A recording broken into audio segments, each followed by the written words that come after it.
Welcome, everyone. Thank you for joining us. I am Jason Eric Perlman. I'm the writer and the director of Sight, and I'm joined by Eva Wong Nava, who was our sensitivity reader and script consultant back in the screenwriting finalization stages before we even shot the movie.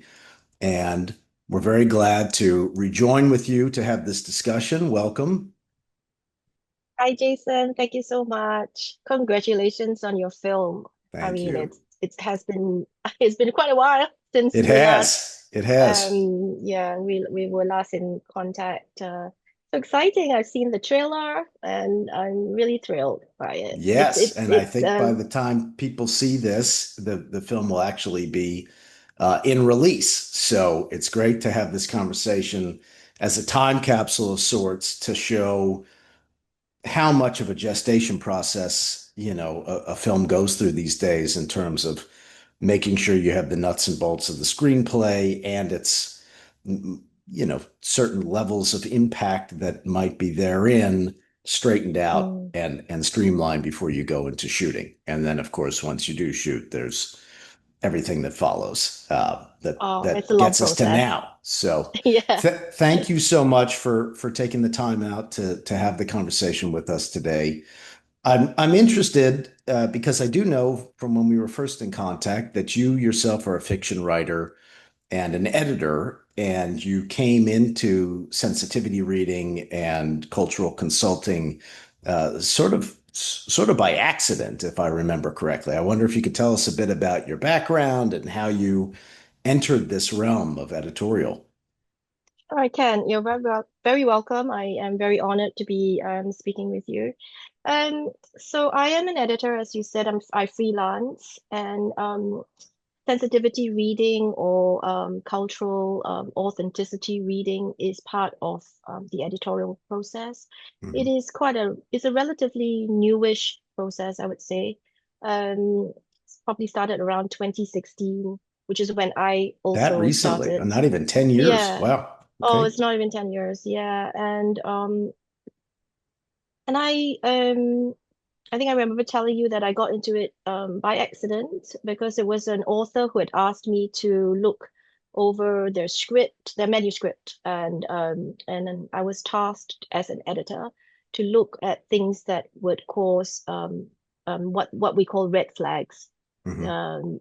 um, in the story, and the story was written by someone outside of their community, writing a part of the story involved the East and Southeast Asian or Asian American Mhm. community or character and how they're portrayed in the story. So I was asked to look at that. So in a way, it was by accident, and there is no course like that you can take, I suppose, to become a sensitivity reader. Um, Mostly, a lot of these things are done in-house. Editors are asked to look at certain things that may cause offense or are Right. sensitive. But because of the increase in this kind of editing, editors are now outsourcing it to people who are from the community or have lived experience of certain things that they want reading for. I don't know if that makes sense. It So does. Makes perfect yeah. sense. And it dovetails, I think, into my next question insofar as you personally, with your background culturally, where you grew up, where you've come into your career as a writer and now as an editor and a sensitivity reader, how are those individual factors sort of predeterminative of the kind of sensitivity reading that you do? That's a great question. So I'm ethnic Chinese. I was born in Singapore. My interests lie in East and Southeast Asian histories. So Hmm. I particularly look at um, the war period, the Second World War, which is also part of what I had studied as an art historian. So Oh, I'm interesting. Interesting. Okay. I'm a historian, but of art, right? So Huh. Well, a lot of great art uh, came out of the the World War periods, World War One, and Hmm. certainly into World War Two. It's some of the most amazing and groundbreaking work that I think humans probably have ever done. Definitely. So my interest kind of lie there, or my studies like were rooted in that part of history, Hmm. looking at the art of Southeast Asia. Whereupon I came upon obviously a lot of art from the region, modern art I'm talking about, or contemporary art, documented the Japanese occupation of Southeast Asia. Yeah. So that was very much and also my father, he's 94 this year, had lived Wow. through the Happy Second birthday. World War. Yes. Wow. So there's a lot of kind of stories growing up. I used to hear from the elders, of the community, and how their experience of World War II in occupied Singapore and Malaysia. Yeah. And that certainly is as I remember from when we were initially speaking with you to make sure that the fit of the particulars of what we wanted to be analyzed in our particular story were a fit for your expertise. And I do remember that that was very much part and parcel of why we mutually decided to work together, because that is really the aspect that we wanted to get right, or at least to get, as representatively accurate as we Mm. could, because it is, as your father can attest, and as I'm sure it's been handed down into your sphere of awareness too, that period of time and the actions undertaken during that warfare have not settled in terms of cultural opinion, in terms of animosities and lingering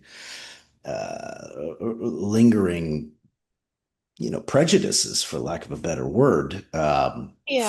for how that was all conducted in that theater of the war. So it's certainly integral, and I think it leads me into my next question for you, to have Mm. that sort of upbringing in your cultural consciousness, to be able to weigh in on something that even you personally did not experience, because it's obviously behind your time frame, but the lingering impacts and the residue psychologically and culturally of those events are very much part of what I'm sure you experienced by way of your elders, your father, and the whole tapestry of what is still wrestled with in that part of the world about the World War II occupation events. Yes, I mean it's really not that long ago if you think if you look at the timeline, it was in 20th century. And I mean obviously the experiences that my father and my family had experienced under occupied under Japanese occupation was in Southeast Asia was very Mhm. different from what I was tasked to read about in your script in Sight. Right, in Uh, the I mean, Manchuria, northern China, it right? absolutely. And I mean, I had studied it, I had read about it. So the history of Unit 731 wasn't unfamiliar to me, Yeah, right? And there are obviously records and documents that have documented this atrocious history of the Second World War in yeah, Manchuria. Um, so I so for me it was then I'm let me find the words. So for me going into it, I could look at it through an objective lens, through the lens of history, yes, and advise accordingly or consult accordingly. Um, and um, and that's how I guess I had approached the project. yeah, I mean, sensitivity reading is. sometimes considered. I mean, you will hear people saying, "Oh, in your lived experiences," or how would you go about analyzing this text, for example. Mhm. So because of the lived experience part of sensitivity reading, sometimes it can be, I suppose, considered subjective. Um, and I kind of wanna and there has been kind of talks about um sensitivity reading being censoring in nature, Mhm. where someone like me doing this job is out to censor people. And I would like to take this opportunity to actually say no, I'm not here to, it's not my job to censor anyone. I don't work for any censor board or whatever. You know, my job really is to say, okay, you've written it this way, but consider looking at it this way, Right. right? So it's giving the author another perspective. Um, so I remembering from your script, I didn't find any sort of red flags that I put, that I had to say to you, oh, you can't say this, or say it this, don't say Right. it this way. Um, um, what I do remember is certain there were certain parts of the script where a character had said something. And I had said, well, if the person were a Chinese person, they wouldn't say this. I think it was Right. something like that. Yeah, so Right. that is There's a kind lot of of great, also, almost ideogrammatic suggestions that you had in terms of phraseology and regional dialect mm, mannerisms and things like that that we most certainly did adopt by way of your suggestion. And we've been fortunate enough to have a number of native Mandarin speakers to be yeah. our actors to portray those roles. So they were also able, once we got into the scene work, to be able to advise on, a line that might be written with the intent to translate into Mandarin, written in English, that, there's very different linguistic constructions across those two languages and the way that things are actually formulated to sound regionally and dialectically accurate. So we did move quite a bit of that around, and Yeah. even like even some of the focus points of sentences, Mm, how things are phrased, how things are articulated is very different across those languages and even regionally across those two absolutely. world removed languages. So that was a crucial bit of insight that you brought to the table early on, and then we were able to filter through our cast to really make Mm, sure we were, saying things in the spirit of how they would be said, not only in Mandarin, which is the spoken Chinese throughout the film, but mm, even regionally, and in the temporal speak of that time, 80, 90 years prior to now. Um, yeah. so that was very, very valuable.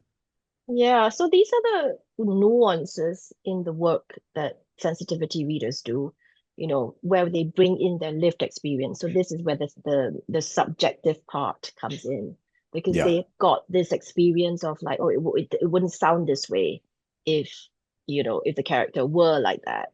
right. Yeah. So the nuances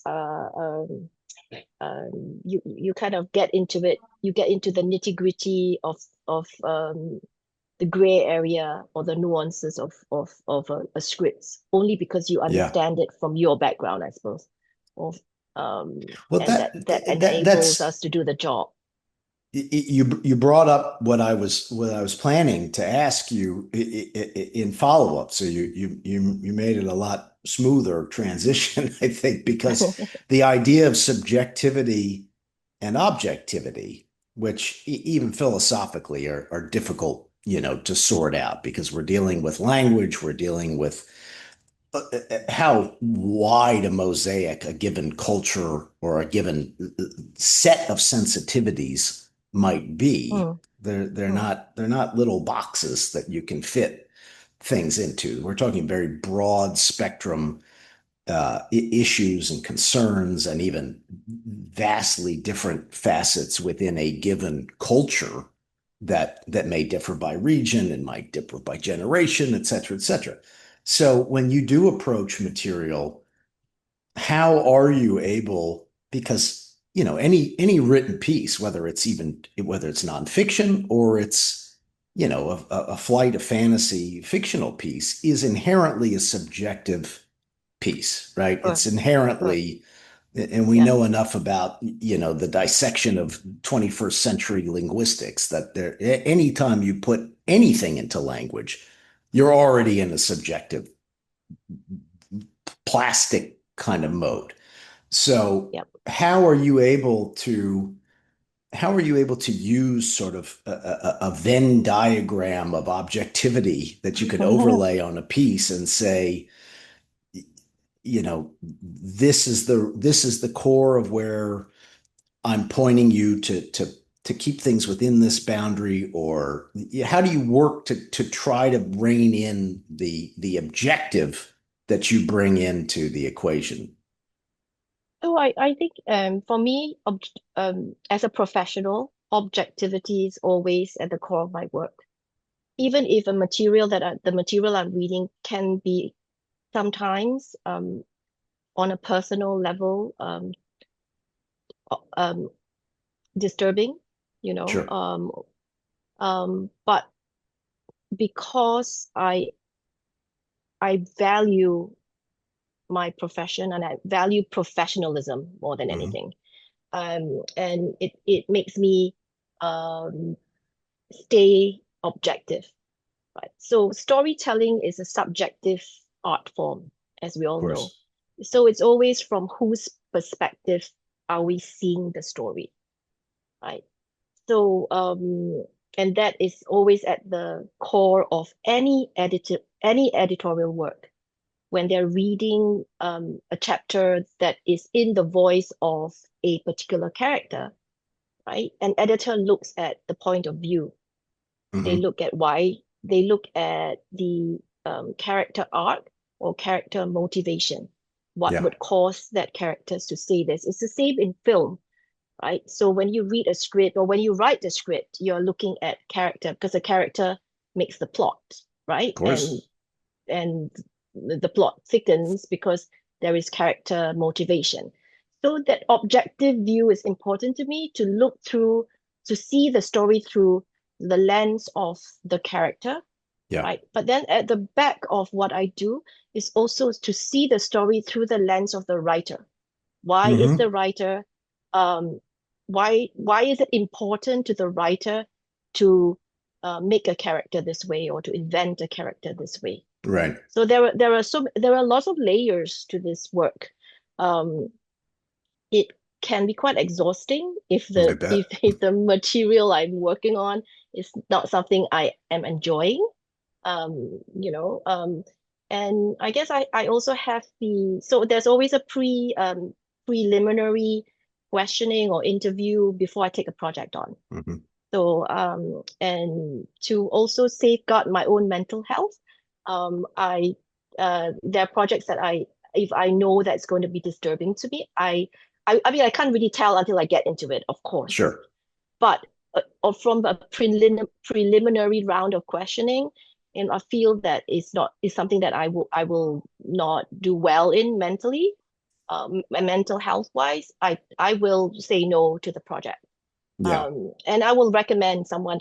I mean, we all work with networks of editors, and I will recommend someone else. Yeah. Um, with a caveat of this is what it is. I'm not taking it because I don't think I can handle it. You know. But so far in the 9 years, I think I've been doing this. What are we? 2016. Yeah. I haven't come across that yet for Oh, me. well, that's good. Yeah, so that's good, isn't it? That's Yeah. good. Yeah, Well, yeah. that I maybe think, that says more about your constitution as far as what your tolerance for disturbing might be, as opposed to somebody else. yeah, I mean, for want of a better word, I guess, because it's like anything, right? Like you watch a film and it could be scary, and it's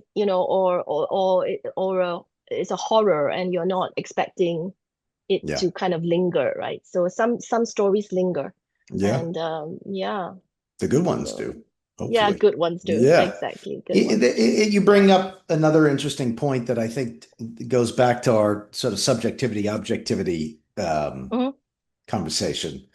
And it also links back into you talking about you having studied art history and also, working on some historically advising on some historically based material, which was the case with our piece. There's something to be unpacked here as far as if you're portraying something historically accurately, no matter what that it might be, if it's warfare or if it's you name it. Hmm. Um, there becomes a question of where do sensitivities play in that objectivity of historical accuracy, which is to say, if you're showing something that is truly, let's say, horrific, or you're writing about something that is undeniably morally completely wrong that people are doing and perpetrating historically.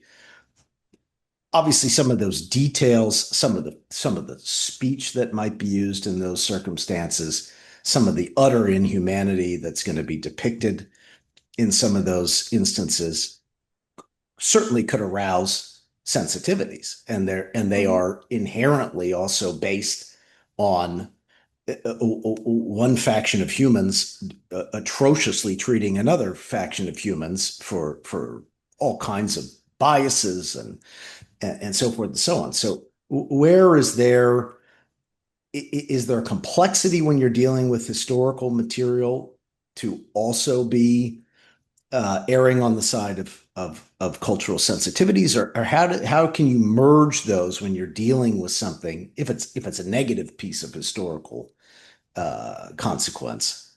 How are you able to merge those so that you're doing objectively right by the history, but you're also being mindful of current, Current triggering sensitivities. sensitivities? Yeah, Yeah, that's a great question. um I think a lot of it is instinctive, yeah, and you can't really explain instincts, I suppose. Like when you read something, anything, a piece of news, uh, a script, a book, something, you may read something that doesn't sit right with you, right? It very happens often these days. Yes, often. Yeah, yeah, more often exactly. than not, I'm afraid. Yeah, Right. And you start to question, right? Any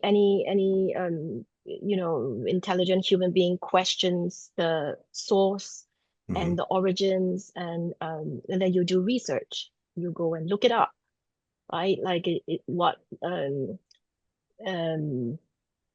and you ask people. Like, yeah, I'm lucky that I have my parents who are still living, that has, they have lived through the war. I have relatives who can tell me certain atrocities that they've had to face. Um, so, and I also ask like other editors, how would they go about, navigating this particular problem in the script, yeah, right? As I don't know if I said this earlier, but editorial work is actually problem solving work. Right? At absolutely. the at, at the bottom of it is editors help to solve problems in the script, make suggestions, and it's always for the better, right? I mean, we're human beings, maybe mistakes happen,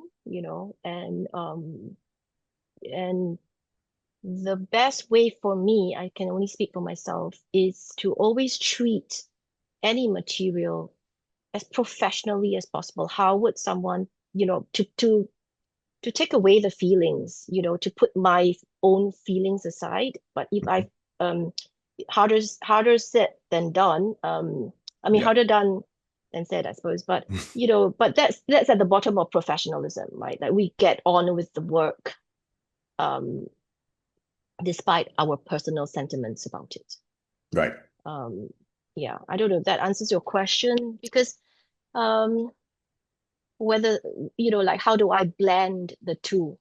Um it's not easy, but going back to what I said earlier, a lot of it is instinctive. Yeah. Yeah. Let me ask you a sort of a philosophical plane when it comes to your work, and when it comes to the advent now of sensitivity reading and editorial becoming so enmeshed in greater mass market material, whether it's in literary fields, whether now it's certainly very much enmeshed in studios, in the film world, and even us as an independent film, we felt a definite necessity to seek out expertise like yours. So, is there something interesting to look into about what the impact of sensitivity work has had, and two sides of it? Certainly fostering a healthier, more inclusive, and more understanding culture insofar as world culture, seeing other nationalities, larger cultural groups in more accurate representation that fosters connection, builds bridges of commonality, exposes difference that's needing to be highlighted. Whatever the case may be, there's obviously extraordinary positive benefits to this type of work that you do that's now become widely disseminated throughout the arts. Is there anything on the negative side where, and I know we said earlier, there's no censorship in your work. There's no scuttling things that are just unpleasant because you think they might not be tasteful or what have you. But is there anything in the negative side of the equation where certain things that might be valuable either historically but are disturbing, or certain insights that are bold-facedly disturbingly honest about this thing or that thing might be removed from a sensitivity point of view that actually do have value for our intellectual or historical awarenesses? Do you ever encounter things that you feel like are being scuttled and being removed that might have either instructional or philosophical value that people are just fearful are going to turn readers or viewers off, or are going to be just negative for their own business interest, etc. Is there a double-edged sword at all in this kind of thing? Oh, tough question. It's quite toughy.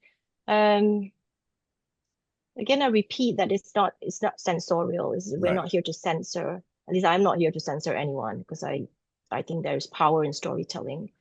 I have, I mean, in my experience, I have read scripts that have been quite that had a racist bent, let's just say. But prejudices and biases are all unconscious, right? Like unless we become conscious of them, they lay deep down Right. within our psyche. Um, and as writers, sometimes that emerges or surfaces when we write, but we're not aware of these things. Right. I've read manuscripts where Chinese women were stereotyped. Sure. They were either the whore or the angel. That is that kind of how do there was a prostitute or the angel is that kind of dichotomy, Yeah. right? Very And narrow one. Yeah. very narrow one. And there are people who write this way, um, truth be said. So when a manuscript gets sent to me, it's because the editor in-house already knows or flags or sees Sure. something in it, and they just want someone to consult um on it, Yeah. right? So again, it's not to say, oh, you can't write this way. The writer writes whatever way they want to write. but it's giving them solutions to say, okay, if you paint your only East Asian woman in your story, the only one, right? This way, right? Then it's not reflective of the world. If you have only one character who is of Asian American or Asian um, background, and that Asian background, you know, all of it that you portray is negative or stereotypical, or what you think is, like, oh, the word is stereotype, right? So then it's narrow, isn't it? Of And so course. my Of my course. job my job is to go, okay, maybe have another character that is of Asian background, but as a foil, or make your story nuanced, right? That is Right. reflective of the world. In every culture, we have bad people, we have good people. I Of mean, to course. put it simply, Of course. right? So yeah. So I think that's it it's a simplistic kind of way to talk about it, but that's how it is. When you read a story, it's that there are baddies and there are goodies, right? And if all the baddies are of a certain race, of a certain type, then there's something wrong, right?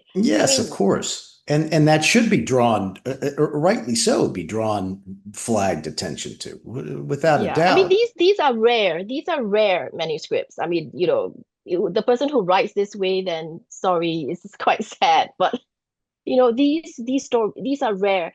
And I think people's sensitivities, people are growing more and more aware of what can be said and what can't be said. Back in the 50s, there was certain, or 60s even, you know films were made in a certain way, or books were written in a certain way Oh that yeah. was, like today, when you read these, it's quite cringing. And I you think, know. how did It's that how unreal, did isn't that, it? And it wasn't that right, terribly long ago. I know. It's like, whoa. yeah, yeah. And so sensitivities have changed, and I think it's all for the better. It's all for the, to make us better people, I think. 100%. And I Yeah. think it's also a measure of a tilt in world cultures towards a deeper self-awareness Mm, that humans have undertaken of themselves, not necessarily just through therapeutic means, but we've uncovered more of where biases come from, how preconceptions live inside of language, how there are indoctrinations into mindsets that happen mm, to you so insidiously and so unconsciously through sort of the drip, drip, drip of early life stimuli that if you become aware of it, you can start to dismantle any and all of those judgments. And I think that culture as a whole across, much of the world has grown much more inwardly focused in a positive way, that we become aware of where those patternings are coming from and thereby how to dismantle them. And if we can do those in our greater if we can illustrate that more in our greater sphere of sort of the temple of the arts, where we watch our films, where we read our books, even the slant in what is supposed to be a highly objective news reporting, is as mm, much as we can bake in and build in these self-reflexive awarenesses of where those kinds of biases and where those kinds of unconscious judgments come from, then we're on the path to dismantling them. And they, much to your credit as being someone who lives within the written word by and large, it is more or less in language that a lot of these things have their root. In language construction is where some of these ideas and where some of these biases and prejudicial thoughts are sort of constructed, often invisibly, in how language is formulated. absolutely. And Yeah. that's become something we've become on a holistic global way a lot more aware of. And that's Yeah. an incredible virtue. Yeah. Yes. I think, It, oh, I'm sorry, go ahead. go ahead. No, you go ahead. Well, I was gonna kind of follow into that because there's become, and I think it's a very interesting and it's a very valid debate about or origination in storytelling. Mm, whether someone who doesn't have, let's say, a particular cultural background or a particular orientation or even something as basic as gender should be authorized to write or tell a story about something outside of their immediate experience. There's become this sort of origination debate in the arts about yes. how much flexibility and imaginative bleed a given creator should have if they're straying outside of their own native sphere of awareness. If it's something outside of their lived daily, you know, their Mm, culture, their gender, their sexual orientation, what have you. How do you feel about the orientation debate, or excuse me, the origination debate insofar as what creatives should or should not be authorized to uh, include in their stories? yeah, it's a great question, and I think it goes back to the roots of how sensitivity editing came about in the first Mm-hmm. place, right? I mean, the history of storytelling in the Anglo-European world is always seen through the perspective of the Anglo-European, Of right? course. The dominant West, let's just say, Yes. to call it something. The master narrative, as they often call Yeah, that in critical yeah. realms. Yeah. And so underrepresented communities have for, I guess, for historical reasons or for historically be portrayed in a negative light, Mm-hmm. right? So you'll have, I don't know, maybe a black guy and he will be the drug addict, or Right. let's just say in general, right? There will be an Asian woman and she's either poor or a prostitute, or I mean, just these are just stereotypes, and people lean into stereotypes when they are writing outside of their lived experience and Sure. outside of their culture, right? But as a storyteller, I feel that storytellers have a right, or creators ought to have a right to write what they want to write, right? But a storyteller also needs to understand the responsibility and to understand the impact that their story will have on the reader, Yeah. right? So if you're writing this for yourself and nobody reads it, then okay, nobody reads it. But if you're writing this and it's published and it's going out into the wider world, then the responsibility as a creative is you need to kind of uh, be aware of how your story is going to impact, your viewers Yeah. and children, right? That are going to grow up, because stereotypes repeat and repeat and repeat, and that's Of how course. negative stereotypes, And they um, entrench you as a know, result of that. They get deeper and exactly, deeper in the bedrock. Yeah. absolutely. So, um, I mean, I I want to be positive and say, and because I am positive, that you know the world that we live in is different, is continuously changing, right? Yes. And that the work I do, and I hope that one day I don't have to do it anymore, because that people are aware enough to say, okay, maybe this is not the right way, or let's make the world more nuanced, right? Hmm. In our storytelling, and that's, I've said this before, and I suppose I'm kind of saying it. I'm cutting myself out of a job, but but the thing is that I don't want to have to continue to do it, because I've come to a point, or we've come to all of us, in a positive way, have come to a point in our lives where um our instincts tell us that this is wrong, Sure. to Of portray course. people this way, that it's wrong. Yeah. So Well, it's interesting because there's still, even though we progressed, and I can speak sort of in Western mindsets, which is where I am from and what I've known for my whole life. we've progressed in so many ways into broader awarenesses, but we still have this. I think it's kind of a hangover from the 1800s romantic notion of the creative, which is that there's some sort of cosmic or almost godlike download that happens to the creative individual that shouldn't be policed, that shouldn't be hemmed in. It's just inspiration comes from this unknown valve in the cosmos, and if it's flowing in, just don't ever mess with the faucet. Just let it flow. And that's sort of like this 1800s sort of post enlightenment fantasy Yeah, of what the artist is. And I feel like, 200 plus years now hence, there's still a bit of that mentality towards the arts and towards the creative.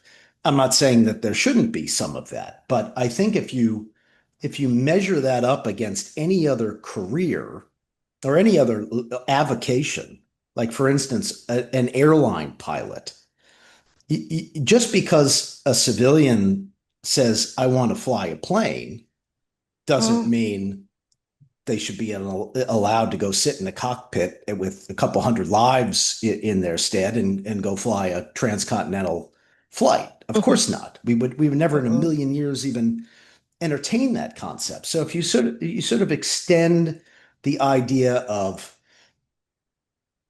certain aptitudes and certain tested capacities like you have for an airline pilot, and you sort of migrate that over and measure it on a creative artist, it's not the same thing. It's they're not one to Yeah, one, but isn't there something to be said for, just as you were discussing, when it comes to these sensitivities, when it comes to cultural awarenesses, when it comes to expunging stereotypical portrayals out of the arts because they're not doing any good to anybody.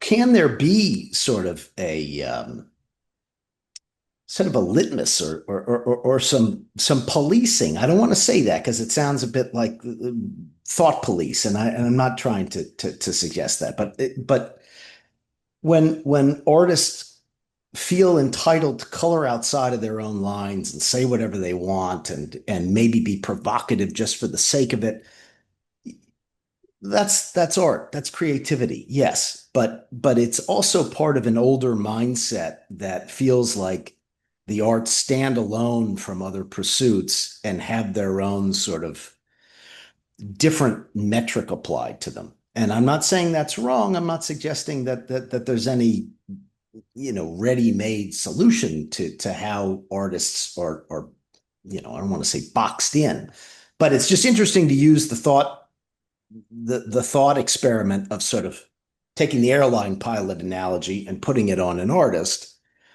and mhm. then deciding, are there checkpoints, are there measures and boundaries where given creatives and imaginatives shouldn't extend past what their real reach should be. Well, I couldn't really answer that question because, I'm also a creative, Yeah, right? And as much as I write stories that are informed by my culture, we all write stories that are informed by our culture, our heritage, culture doesn't have to be, racial, right? We're informed by our experiences, let's of just say. course. Um, I don't have the authority to stop anybody else. Right. I don't stop anyone, not even anyone else, just to stop anyone from writing or creating what they want to create.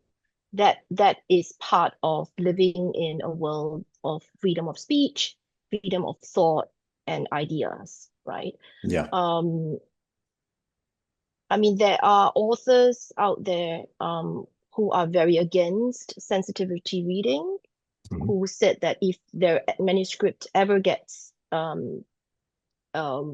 passed on to a sensitivity reader, they will kick up a fuss, they will Hmm. sue, or whatever the words they used.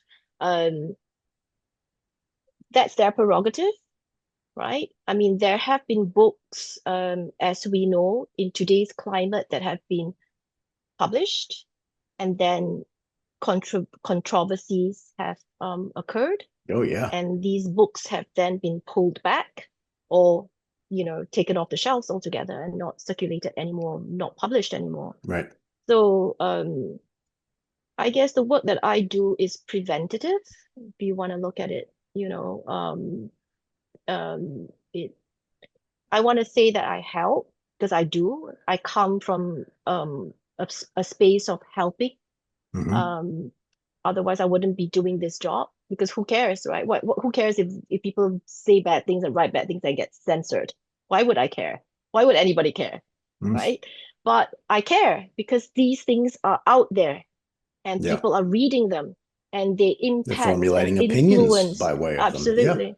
Yeah, and they whatever we do as creatives, the work that is published, right? It's out there, right? It's on the Hmm. internet, it's everywhere.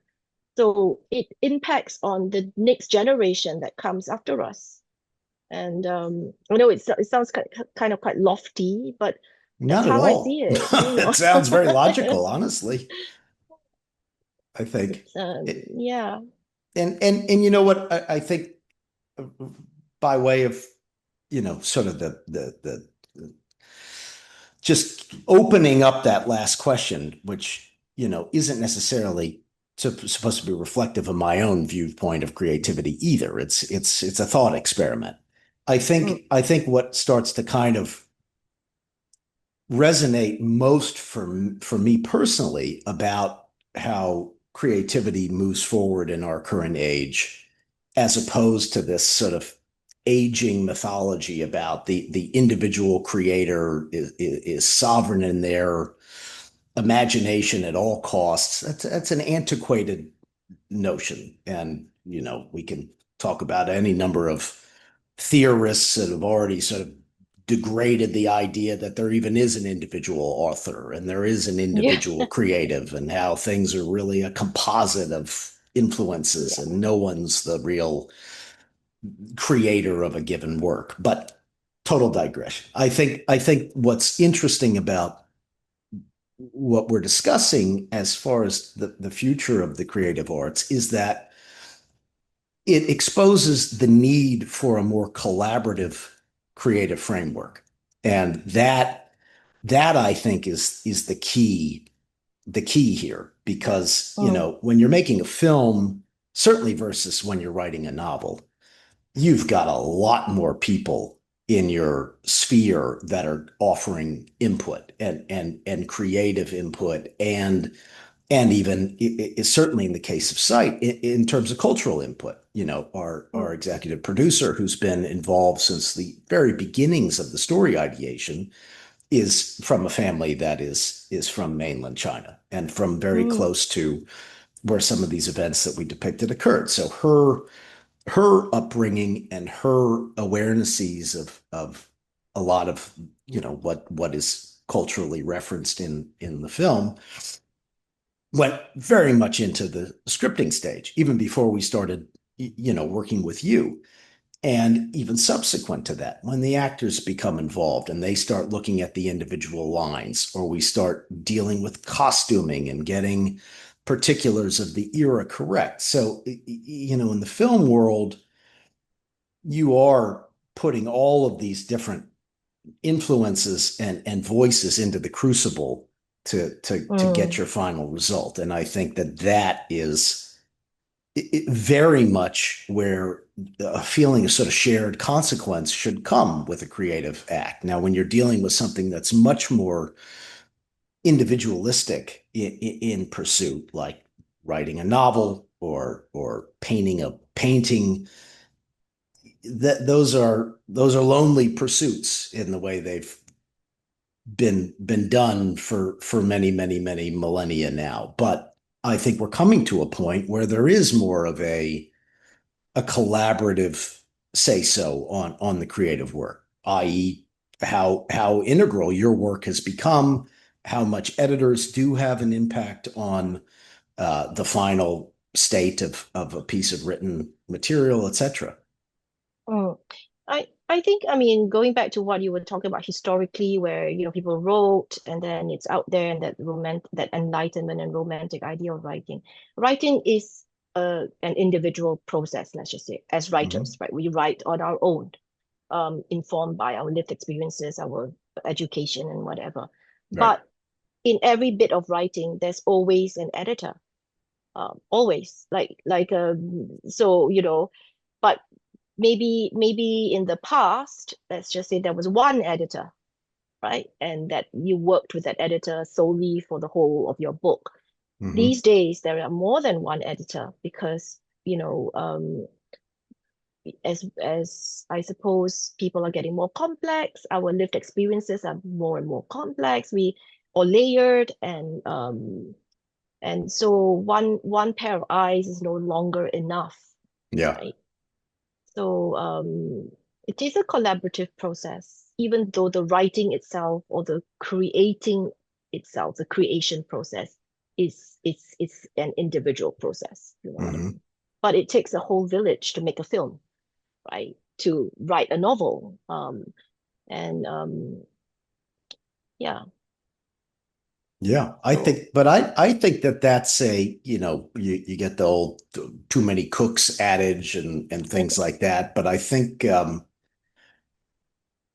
I think there's virtue to this newer model of more collaboration in the arts and moving away from that sort of heroic, egoic notion of just the one creator with the one vision and that's what the mm, world mm, gets to see. I think that that's sort of yeah. phasing out, and I don't think that's a bad thing. I really Mm. don't. Yeah, at the end of the day, the prerogative is always belongs to the author, right? The editor can make suggestions and say, oh, maybe perhaps think about it this way, or perhaps whatever it is, perhaps Right. you need to do, right? But as a creator, as a writer of site, or as a writer of any manuscript, you can say, okay, you know what, I want to go with my way, right? I want to go with my original idea. Thank you very much for your suggestion. So the prerogative is always still belongs to the author. And that is something that I always say in the work I do. I have to remind the author that I'm only making suggestions. Think about it. If you feel um whatever you feel that you want to stay to your original version, that's your Hmm. prerogative, right? So we still have agency, so we're not like, as creators, we're not tucked here and there. For me, I like to think that um any editorial process is to make the work better, Yes. right? Always. And that's the bottom line of any process that involves editing any work. Yeah. Amen. Yeah. And it often almost always does. It Mm, does. I mean, I can certainly look back on drafts of material of my own, sort of before and after snapshots of yeah. pre-feedback and after, wise feedback, and the differences is Yeah, mine always too. I mean, I quite see that. remarkable. Absolutely. I see that in my own work, right? And I'm always very grateful to my editors. Yeah. Many Well, of it's them, a many it's of a them have different become my friends. Yeah. it's a perspective shift, and you do necessarily get a bit myopic and tunnel vision when you're working on a piece and you're Yeah. seeing things in a very particular way. You're hearing characters speak in a very particular, consistent way, and I don't think that's a bad thing. You want that process to set in where you're almost a vessel or a conduit for the material to come through. Yeah. But Yeah. you need that next stage to step out of that, get your Mm, objectivity hat that's on right. and your collaborative sense about you, where other perspectives and other ways of seeing what you couldn't at the time of Yeah, origination shake you into a new higher level of awareness, and that's integral to the process. It really is. definitely. and certainly artistry something side. you contributed to Sight. So we're very Thank very you. grateful for that, and very excited for people to see the film, Me and to too. I want begin to that watch it. conversation. Yeah, yeah. All the best in your release, and Thank it's you. so exciting. Thank Yeah. you. Well, thank you for taking the time to chat with me. I think it's a fascinating conversation because there's a lot of sort of greater philosophy to it as well, Yeah. Yeah. and it's not just the process and the particulars. It's really what does it mean kind of in the greater context of where we are as a species and where we're growing with our Mm, expanding awarenesses and living in a much more hyper connected global community than we ever have historically, and finding ways through the arts, finding ways through expression, and how those necessarily influence individuals in their daily lives to use that power of expression for the most positive and constructive representation that we as artists can. I think that's incumbent upon us now. yes, it is. It is. Yeah. It's our responsibility. Yeah, it is. Yeah. Well, thank you again. Thank Thank you for you, your work on the Jason. Thank you so project. Thank you much. for your time today. It's very You're appreciated. welcome. And You're we'll talk welcome. soon. We'll talk soon.